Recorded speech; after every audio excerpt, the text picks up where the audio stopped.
iconic quote in the trailer of this film, Colette, and it says, "The hand that holds the pen writes the history." Explain that, please.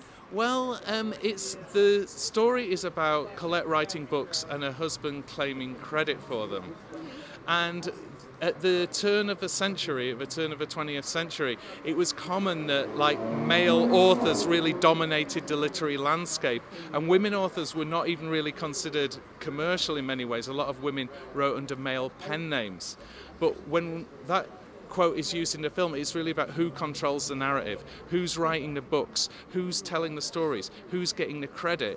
And the answer that Colette finds is, I should be, because I have things to say. I am a woman and I am not going to let anyone else tell my story. And that is very much what's happening in Hollywood right now, with so many women filmmakers coming up saying, we need a fair shake, we need to be able to tell our stories too.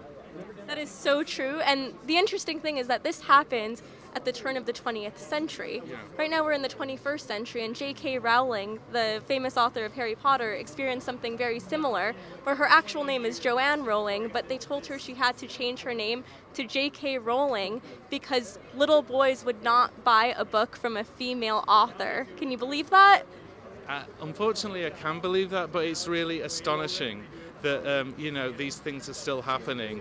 A lot of screenplays, maybe there's a lot of women who maybe write a screenplay but it's put out under a different name. There's, it's still this perception that because we're in a male, sort of a man's world, that a woman's point of view is secondary, and that's all changing right now, and it's got to change all the way. Why did you want to tell this story?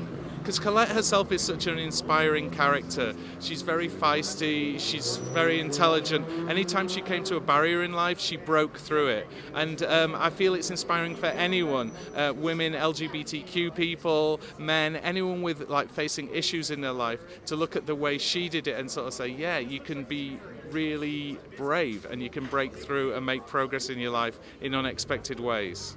When you learned about this real-life story, who did you envision playing this role initially?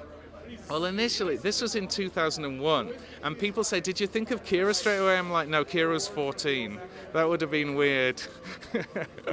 What I will say, there were various people we thought of early on, but when it came round to the remounting of it post Still Alice, which was my last movie, there was only one person who could really do it, and that was Kira. She's just an astonishing actress, and she's so brave in her own work and so brilliant. So she just fitted right into the shoes of Colette. What does Kira bring to the role that makes it so unique and unlike any others? Kira has this lightning speed of comprehension, which was Colette. She's thinking so quickly. She has a dry wit that she really uses in this role, and she has a sensuality. Colette was one of the first women to write about sex from a woman's point of view, and Kira's very fearless in the way she takes it on in this film. Thank you so much. What's one message you want people to take away from this film overall? Don't let anyone stop you. Keep going. Break down the barriers. It's time.